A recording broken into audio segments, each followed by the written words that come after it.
D'habitude, je suis debout. D'habitude, je suis debout et je fais mon petit intro sur le côté, je parle fort, je dis de la merde. J'espère vous faire rigoler même si bon, mon humour est approximatif. Je me suis dit cette vidéo, je vais être hystérique, je vais crier de tous les côtés. Le son de la vidéo, elle va être catastrophique. Mais je me suis dit, change de plan, mets-toi assis, prends ton micro-cravate à la main et parle. On va parler de tout et de rien, on va parler du match, de ce qu'on a vécu. Je vais faire un peu de montage quand même, des images, un peu de zoom, etc. Enfin, la base. Mais ouais, cette vidéo, elle va être spéciale. Elle va être spéciale parce que je pense parler au nom de tous les supporters parisiens au monde, que ce soit en Europe, en Amérique, dans tous les pays du monde. On est les plus heureux. On a tellement souffert. Des remontadas, des critiques, des gens qui se foutaient de notre gueule. Quand on disait qu'on était pour le PSG, ça se foutait de notre gueule. Et maintenant, on est respecté. On est respecté parce que on a un coach qui a une identité. On a un staff de fou. On a des joueurs qui se battent pas pour leur gueule, qui se battent pas pour des putains de statistiques, qui se battent pas pour un trophée personnel. On a des joueurs qui se battent pour ce logo-là. Pour ce putain de logo.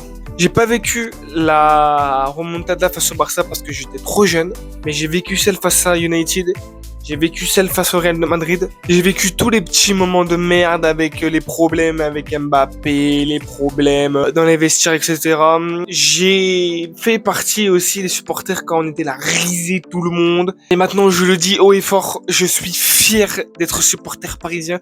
Je suis fier de représenter en tant que supporter le rouge et le bleu, les couleurs de mon club, les couleurs d'un club que je supporte, d'un club que j'aime, d'un club qui m'a fait pleurer autant dans la tristesse que dans la joie. Et hier, j'ai pleuré de joie.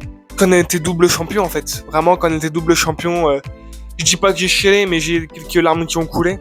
Parce qu'en fait, je m'attendais pas déjà à avoir une Ligue des Champions. Je me suis dit, toute notre vie, on va entendre Marseille nous dira jamais les premiers, elle est où ton étoile, elle est où ta Ligue des Champions. Et alors d'aujourd'hui, c'est nous qui disons à l'Olympique de Marseille qu'on n'a jamais les premiers à en avoir deux, elle est où ta deuxième étoile. Et ça fait du bien. Ça fait vraiment du bien quand tu t'es fait pourrir par tout le monde, que tu t'es fait critiquer par tout le monde, que t'étais la risée de tous les supporters, de tout le monde. Être double champion d'Europe, putain, être double champion d'Europe, c'est fou. C'est vraiment, vraiment, vraiment dingue. On a Monsieur Luis Enrique qui a changé nos vies depuis qu'il est arrivé en 2023.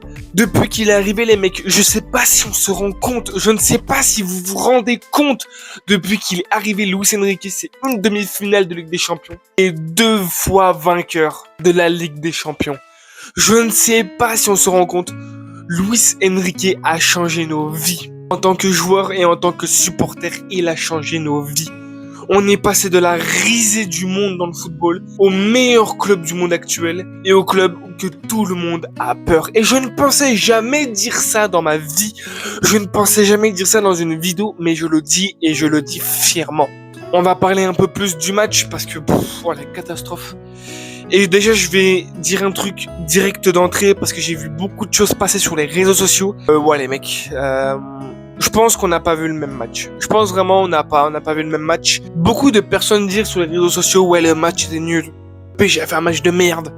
Waouh, quand j'ai vu, alors il y a eu du vrai dans beaucoup de choses que les gens ont dit, mais il y a eu aussi énormément de faux. Et c'est pour ça que je dis je pense qu'on n'a pas vu le même match. Oui, le PSG a pas fait un match très bon. Ils ont fait une très bonne deuxième période.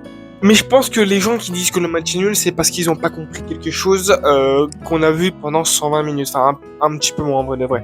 Arsenal est venu avec un plan de jeu. Un plan de jeu qui a été mis en plus à profit, qui a été fait, c'est on leur met un but, on met le bus. Simple, clair, net, précis, on leur met un but d'entrée de jeu et on met le bus jusqu'à la fin. Une équipe qui n'avait pris que 6 buts avant qu'on leur mette un but en Ligue des Champions, donc c'était la meilleure défense d'Europe. Et le plan, ils l'ont réussi le plan. Au bout de, je crois, 6-7 minutes, ils mettent un but et comme c'était prévu pour eux, bah, ils ont mis le bus. Mais il y a un truc qui m'a rendu fou. Je pense que, putain mec, t'es en finale de Ligue des Champions. Peut-être que tu ne la rejoueras plus jamais dans ta vie, dans ta carrière, dans ton histoire. Et tu viens casser les couilles avec ton bus. Je pense que quand on joue une finale de Ligue des Champions, Oui, t'as pas envie de perdre et t'as envie de mettre tout en place pour pas perdre. Ce qui est compréhensible à 100%. Mais je me dis aussi, putain, tu joues une finale de Ligue des Champions, t'es pas sûr de la rejouer un jour. Parce que, en vrai, faut mettre aussi des points sur les i, des barres sur les t. Là, on a joué 2 finales de Ligue des Champions. Qui te dit qu'on va en rejouer? Qui te dit qu'on va en rejouer? Même si j'espère qu'on va la regagner pour faire 3 d'affilée et égaliser le Real. Ce que je nous souhaite à tous en tant que joueurs du Paris Saint-Germain et supporters du Paris Saint-Germain. Mais tu ne sais pas quand tu vas rejouer une finale de Ligue des Champions. Et tu nous casses les couilles à mettre un putain de bus, mec. Et du coup, les gens qui disent oui, le PSG était mauvais. Non, le PSG a pas été mauvais. Beaucoup ont dit Gvara invisible, Dembélé invisible, Doué invisible, les latéraux invisibles. Ils ont été invisibles parce qu'ils sont tombés sur Arsenal qui a mis un putain de bus. Et quand vous regardez, vraiment, je vous invite les gars à regarder les matchs. Par exemple, qu'on a fait contre le Bayern et un match qu'on a fait contre un bloc bas. Pas forcément Arsenal, mais vous prenez un club de Ligue 1 qui met un bloc bas. Regardez Dembélé, Kvaratskhelia et Ousmane. Regardez ces 3 attaquants-là et regardez le match qu'ils font contre un bloc bas, contre une équipe qui va jouer le but. Une équipe qui joue haut en fait. En fait, tu vas les voir beaucoup plus, ils vont avoir beaucoup plus de temps de jeu, ils vont avoir beaucoup plus d'occasions. Parce que en fait, ça laisse des espaces. Ça laisse des espaces. Un bloc bas ne laisse pas d'espace. Un bloc bas, ça te laisse jouer. Un bloc bas veut marquer vite. Et ensuite t'emmerder avec un bloc bas pour que tu ne puisses pas jouer. Et c'est pour ça que les gars n'ont pas beaucoup existé. Comment tu veux exister avec un bloc bas? Les mecs faisaient des appels, ils essayaient d'écarter les lignes, d'amener des joueurs vers eux pour que le porteur du ballon puisse avancer, mais c'est très compliqué contre la meilleure défense d'Europe. Mais Paris a fait un truc qui m'a rendu fou, ils n'ont pas bougé. Comme je te dis, je pense que les 3 attaquants, Gvara, Dembélé, Doué, ont beaucoup décroché, essayé de faire des appels pour écarter sur les lignes, pour ramener des joueurs vers eux pour que le porteur de balle puisse avancer et être dangereux. On l'a pas fait assez. On était attentistes, on faisait tourner beaucoup le ballon et beaucoup. Et j'avais pas de l'appel, les gars étaient statiques et laissaient le temps passer. Mais tu peux pas laisser le temps passer quand t'es mené, frérot. Et en finale de Ligue des Champions, encore pire de laisser le temps passer. Et j'ai envie de vous dire, au moment où on a compris qu'on était capable de jouer dans des petits espaces, ça fait quoi? Ça a ramené un penalty. Un penalty qui nous permet d'égaliser. Tout simplement, quand t'as compris qu'il faut jouer dans des petits espaces, tu avais des joueurs, Vara, Dembélé, Doué, Vichy, Neves, Fabian. Ils sont capables, eux, de jouer dans des petits espaces. De faire tac, hop, petits espaces, ça te redonne, bam, frappe. Oui, ça va pas terminer tout le temps en fond, c'est du football, il y a un gardien, il y a une défense, les gars. Mais, les gars, il y a un mais. Au moment où t'as compris que tu étais capable de faire ça, t'es dangereux et tu ramènes un putain de penalty, mec. Fallait faire ça, fallait jouer dans des petits espaces. Les mecs n'allaient pas ressortir, ils mènent, ils allaient pas ressortir. Donc ouais, on l'a pas fait assez, et au moment où tu le fais, tu ramènes un penalty qui te ramène l'égalisation. Et au moment où tu ramènes l'égalisation, qu'est-ce qui se passe? Je vais te le dire très clairement. Le bloc est sorti d'Arsenal, Gvara est sorti parce qu'il était cuit, Barcola rentre. Et regardez juste les espaces, les boulevards qu'avaient Gonzalo, Doué et Barcola. Regardez le boulevard, les espaces, les contre-attaques, les balles dans le dos qu'on mettait d'Arsenal. Tout simplement. Et c'est pour ça, moi je l'ai dit à un de mes potes avant le match, j'ai dit de toute façon dans cette finale, il y a 2 scénarios. Quand tu connais comment Arsenal joue, il y a 2 scénarios. T'as la première où le PSG marque en premier et là t'es bénef parce que du coup Arsenal doit ressortir et là mon gars t'es free, tu pars dans leur dos et là tu vas leur faire plus que mal. Et t'avais la deuxième option et c'est celle qui s'est passée. Arsenal marque en premier, ils mettent le bus et là bah mon gars, force et honneur comme on dit, un gros force et honneur. On revient, on pousse, putain Barcola, la dernière occasion du match, au mieux de mettre un pied gauche croisé, même un poteau rentrant, un petit filet, un but, même un petit peu contré par Raya. Je peux te dire que tout le monde en tant que supporter parisien, on prenait, c'était même un petit but de merde, je peux te le dire qu'on prenait le but. Qu'est-ce que tu fais gros? T'allumes le can extérieur. Et c'est ça qui manque beaucoup à Barcola, c'est le dernier geste, la dernière passe, la frappe. Après, il s'est rien passé de plus, hein, voilà, les deux ont poussé. Grosse défense d'Arsenal, gros gardien d'Arsenal qui fait beaucoup de sorties. Je pense qu'ils peuvent faire des gros bisous à Raya les Gunners parce que je pense que sans lui, je pense qu'ils peuvent perdre au moins 3-1 cette finale.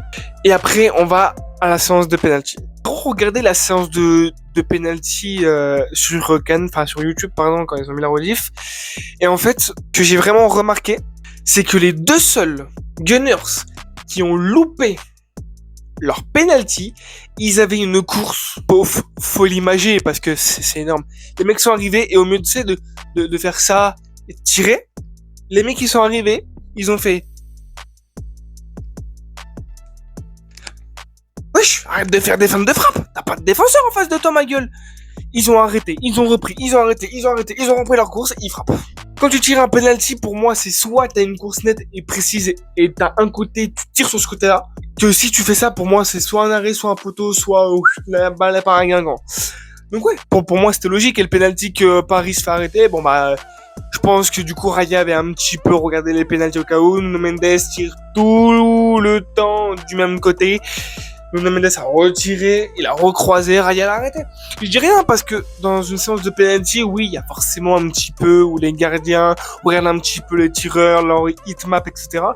Moi, je dirais Nuno Mendes, ça arrive de louper des penalties. Les plus grands joueurs du monde ont loupé des penalties dans des finales de Ligue des Champions. Ronaldo avec Manchester United en finale de Ligue des Champions contre Chelsea, il a loupé son penalty et pourtant ça l'a pas empêché d'être champion d'Europe. Et ben Nuno Mendes a loupé son penalty en finale de coupe d'Europe. Et ça l'a pas empêché d'être champion d'Europe quand même. Les plus grands loupés des penalties, donc bon. Mais voilà, on est champion. On est champion. On a cette putain de deuxième étoile sur le maillot. Et waouh! Waouh! Moi je dis waouh! Je vais pas redire ce que j'ai dit au début de la vidéo, mais ouais, on part de tellement loin. Oh, on part avec des Messi, des Neymar, des Mbappé, des mecs qui ont des melons, gros. Même ma chambre, elle est pas assez grande pour le melon que ces mecs avaient. Ils partent. T'as des mecs inconnus. Moi, je vous dis, quand Neves est arrivé, je le connaissais pas. Quand Vichy est arrivé, je le connaissais pas. Quand Pacho est arrivé, je le connaissais pas. Zabarni, Beraldo, Doué, Kvaratskhelia, Safonov. Je les connaissais pas. Et à l'heure actuelle, c'est les meilleurs joueurs au monde. Sans débat possible. Safonov, petit débat quand même. Mais c'est les meilleurs joueurs au monde. Neves nous a encore fait un match de patron. Dembélé pareil, Gvara pareil, Vitinha pareil. Ils ont tous fait un très très bon match. On est champion d'Europe pour la deuxième fois de notre histoire. C'est fou. On partait juste d'idée d'en gagner une. On s'est dit le back-to-back, pas impossible, mais extrêmement compliqué. Et putain, tu le fais ce back-to-back. Tu ramènes cette putain de deuxième étoile. Tu rentres dans l'histoire du football français. Tu rentres dans l'histoire du football tout court. Mais surtout, tu rentres dans l'histoire de la Ligue des Champions. Tu rentres à côté de Nottingham Forest, des Benfica, des Juventus, des Chelsea, qui ont deux étoiles, enfin deux étoiles pas forcément, mais qui ont deux Ligues des Champions aussi. Et c'est trop beau. C'est beaucoup trop beau. Vara a été le meilleur joueur de la compétition cette saison Ligue des Champions. Totalement logique, vraiment, y a rien à dire. Tu fais un partout et tu gagnes au penalty, c'est incroyable, vraiment le scénario de fou. Tu soulèves une deuxième fois cette putain de Ligue des Champions, c'est encore plus fou. Et Luis Enrique égalise Pep Guardiola au niveau des Ligues des Champions. Pep Guardiola en avait 3. Maintenant Luis Enrique aussi, il en a une avec le Barça et 2 avec Paris. C'est fou. C'est fou. C'est complètement fou, vraiment, ce qu'on vit avec Paris, c'est... Ouais, non, c'est une dinguerie. En tout cas, voilà, c'était une vidéo posée. Ouais, j'hésitais vraiment entre gueuler ou pas, mais je me suis dit non, fais une vidéo posée. Dis ce que t'as à dire. J'ai pas fait d'analyse poussée, c'est juste ce que j'ai remarqué sur le match. Je suis toujours sous le choc d'être 2 fois champion d'Europe, c'est une dinguerie.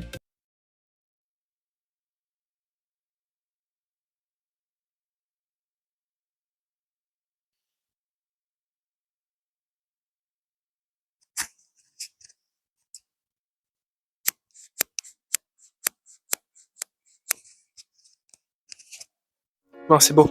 C'est vraiment très beau.